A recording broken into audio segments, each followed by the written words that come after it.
Hey gunfighters, you may notice a little bit less congruency in the audio quality. Worked a double shift today, 2 different shifts. The private security contracting, making that merc money. By God's grace, one day this podcast will be a full-time income. But until we get there, this is where we are. So you're going to notice some different audio quality. Hopefully you don't mind.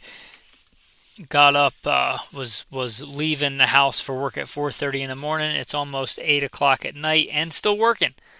So hopefully you guys can bear with me and be patient. I appreciate you guys. If you want to support the podcast, please consider becoming a patron. They get a lot of cool insider content. In fact, you're going to get this podcast before you do. And they get a lot of insider-only content. They don't just get early content. But if you want to become a patron, support the podcast, please consider it. With that, welcome to Gunfighter Life, the podcast where we talk about guns, gunfighting, tactics, philosophy, the right way with Almighty God at the center, Judeo-Christian values, and real-world first-hand experience. I'm going to throw in the bio, and we'll get into Appendix carry. I'll roll into a quick abbreviated bio and then into the main topic. First and foremost, I am a Christian. I don't apologize for that. God is number one in my life. I grew up hunting and fishing in the backwoods of the southeastern United States at a very early age. Some of my earliest memories are with firearms. I joined the Marine Corps at 17, did a couple of combat tours in Iraq. By God's grace, He got me through that safely.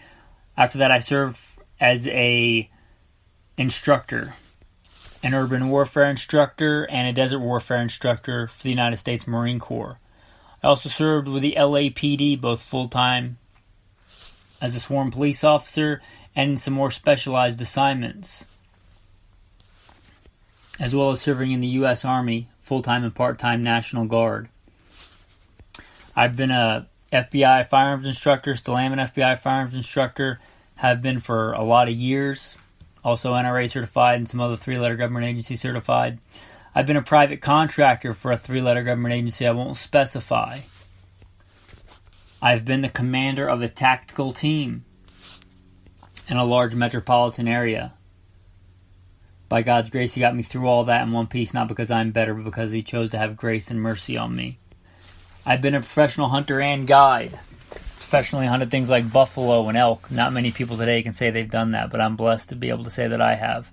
I've hunted everything from white-tailed deer on the East Coast to mule deer on the West Coast to gray squirrel on the East Coast to prairie dog on the West Coast and elk and bear and wolf and slain all manner of beast. A state rifle and pistol champion a few times over in a few different disciplines. Now those experiences, it's not because I'm bigger or badder, certainly not bigger. In fact, I met one of the patrons in real life and he said something to the effect of, "I thought you'd be bigger." Reminded me of that William Wallace movie where he's like, "Oh yeah, if William Wallace were here, he'd shoot lightning bolts out of his rear end." Well, I'm not William Wallace, but I am the person that did all those things in the bio. But not because I'm bigger or badder. I don't think that I survived when many other young, good men did not. I give all the glory and all the credit to God, all the talents and experiences that He's given me and the things that He's let me live through. I hope to use them to glorify God and to help you today. So if I boast in anything, it's not in my strength, it's in that God had mercy on me and saved me because He had a purpose for me. And hopefully I can use those talent, skills, and abilities to serve you today. Appendix carry, appendix carry. That's the topic du jour. What is that? That's the topic of the day. That sounds good. I think I'll have that. Some of you will get that reference. Anyway, this is take 2. I recorded this a while ago, and apparently it got erased. Some of my content gets erased from time to time. I am not the most tech-savvy of people. It may surprise you. I'm being a professional podcaster, but it is true. So this is take 2. We're talking about appendix carry. So I recorded an entire episode on appendix carry. It got deleted. So here we go again. Also, I must mention I got up at 4:30, and at 4:30 something, I was on my way to work this morning. It is now almost 7 p.m. at night, and I am still not home yet. So I'm going to try to articulate this as best I can in the state that I am in and do the best I can for you guys. For you guys that don't keep up with all the doings of the podcast, I am professionally gunfighting again as a private contractor, mercenary, whatever you want to call it, a gun for hire. That is my job that is making the majority of the income until this podcast, God willing, becomes a full-time income. I'm a bit tired doing both jobs and hopefully still being a good husband to my wife and first and foremost a good follower of God and Jesus Christ. So let's get into appendix carry. Why don't I like appendix carry? And I'm going to say right off the bat, I don't like appendix carry. I don't think you should do it.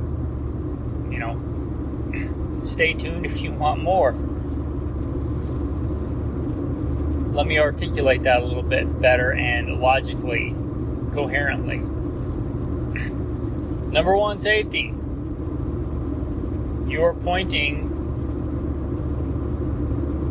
a deadly weapon at your critical areas, like areas that can be potentially deadly if they are hit with a bullet.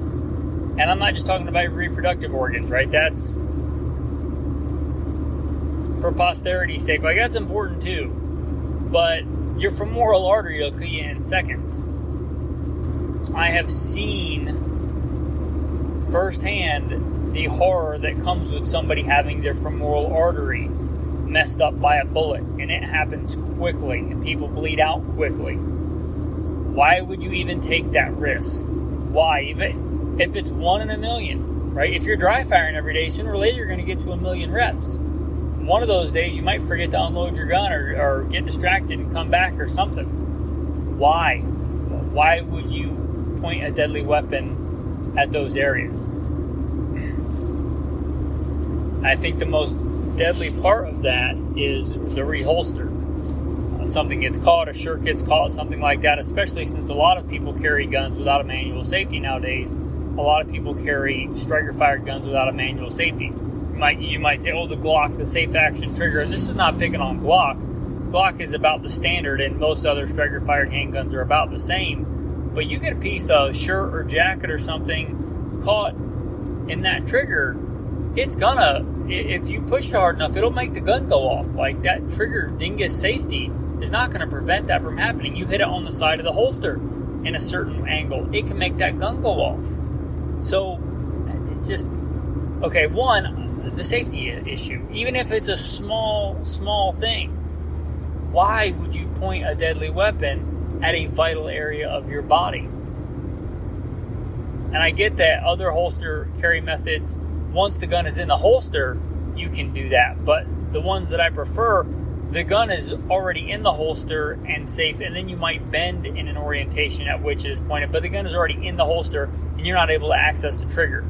With this, you're literally reholstering the gun while it's pointed at a dangerous place. I don't like that. Accidents happen upon reholster. So right there, safety issue. And you can totally disregard that if you want. I've got plenty of other points as to why I don't like that. If you're like, I'm super safe, I'm the safest of the safe kings, I rule safety with an iron rod, I'm super safe with a safe cherry on top, that'll never happen to me.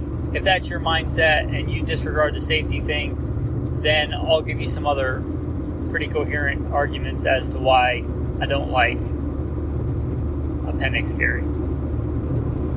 Here's another one. Full-size fighting handgun. If you've listened for any length of time, you'll know that I harp on carrying a full-size fighting handgun. There's a lot of reasons for that. Some of the ones that are more germane to appendix carry is, even if it's the same caliber, even if it's the new Micro 9, the hashtag me too, I have a 9mm handgun, I have a 9mm striker fire, it's just as good as, but it's not. And a big reason why is, even though it might be the same caliber, even though it might be a 9mm, when you go, obrezing that barrel, when you go cutting that barrel down incrementally, you're getting less effective per the same round, even if you take it out of the same box. If you get a, Spear Gold Dot round, or you get a Federal HST round, or a Hornady, critical duty, whatever, right? Even if it's out of the same box, the numbers printed on that box is not necessarily the numbers that you're getting. So realize that. Don't go by what's printed on a piece of paper. If you shoot that out of a full-size barrel, which I would consider around 5 inches, you're going to get dramatically different velocities, almost certainly, than you're going to get out of your little hashtag #MeToo Micro 9 with a 2-inch barrel. That's just that's how chemistry works. That's how ballistics work. So I prefer a full-size fighting handgun for a lot of reasons, that being a big one. And I'm not saying you can't appendix carry a 5-inch barrel gun. I guess you could, but you'd have to be a lot bigger dude than me, I think, to comfortably carry a full-size fighting handgun. And that's just one of the reasons I prefer a full-size fighting handgun. So a lot of people that are appendix carrying are carrying these little hashtag #MeToo defensive handguns, which I'm not a big fan of. So there's another big reason. All right, the next one is one of my biggest arguments against appendix carry. Even if you say, I agree, I think I should carry a full-size fighting handgun, but sometimes I can't. And when I can't, I'm going to carry appendix. Why? If you care about continuity of training, right? If you're training all the time, dry firing all the time, practicing your draw all the time, let's say you generally carry a full-size fighting handgun, and then you're going to carry in a different place with your appendix carry rig, and then what's going to happen when you have that fight or flight response and you pick fight, and you go to fight and you grab for your gun? Where are you going to grab? You think you're just going to happen to grab the appendix because that's what you're wearing that day? Or are you going to grab where you carry most of the time? For me, for most of my adult life, that's strong side hip. Right? It's strong side hip. I alluded to, I am now a professional gunfighter, and I have been many times in the past, many different jobs.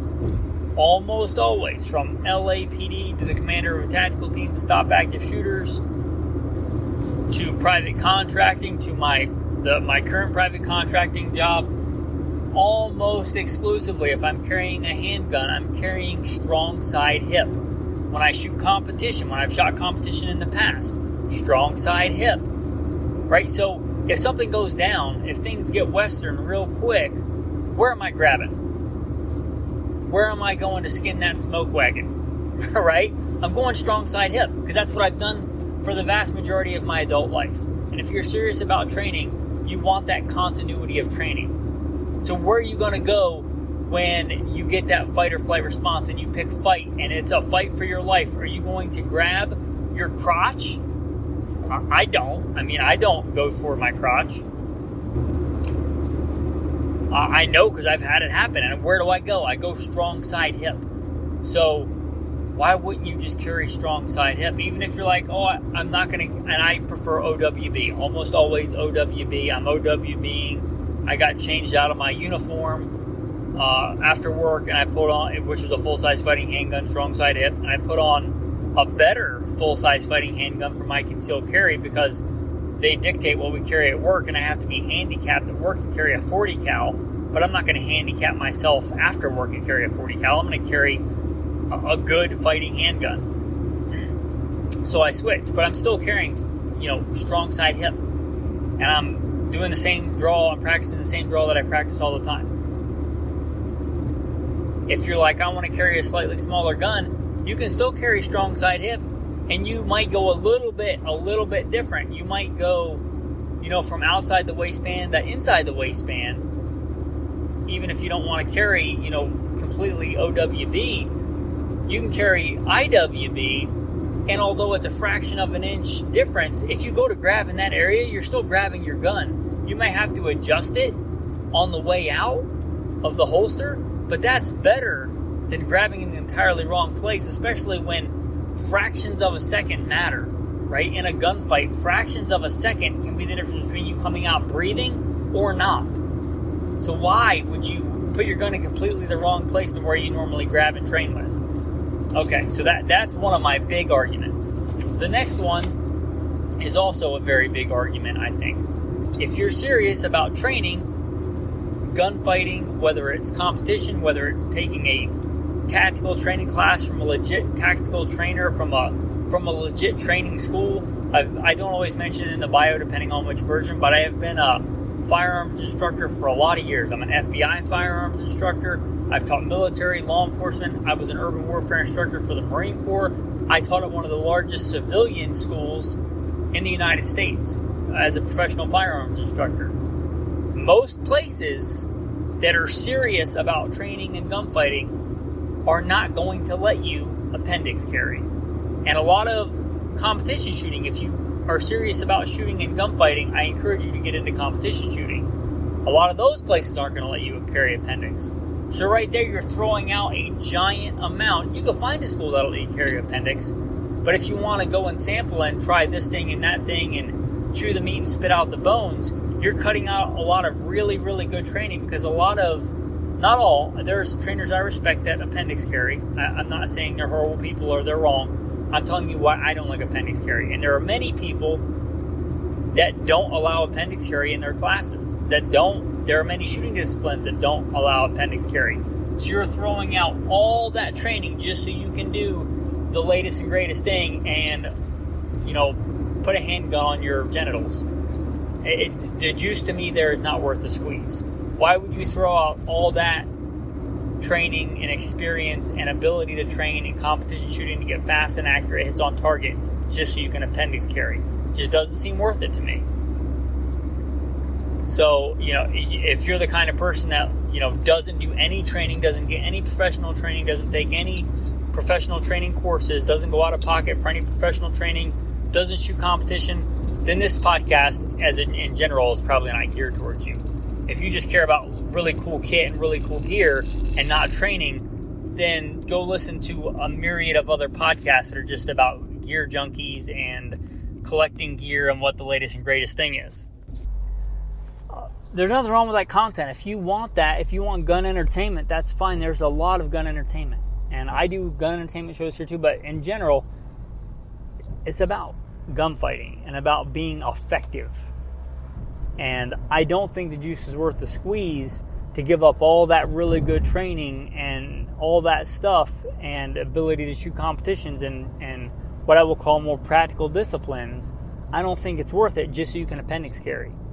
It just is, to me, you're giving a lot more up there. Even if you don't care about the safety, even if you don't care about the continuity of training, if you're like, I'm always going to appendix carry and I'm only going to appendix carry and I'm always going to go there for my gun and all that stuff, you still got to think about you're giving up a lot of really good schools and a lot of really good trainers and training just so you can carry a gun on your genitals. And is it worth it? To me, the answer is a resounding no. Okay, so there's that. The next one is a big one, case in point. If you're a student of history, if you like history and lessons learned from warriors throughout history. Now, this is not exclusive, right? But there have been warrior cultures throughout history, whether you talk about the samurai, whether you talk about, the Zulu warriors in Africa, whether you talk about the Crusaders, or you talk about the, biblical warriors.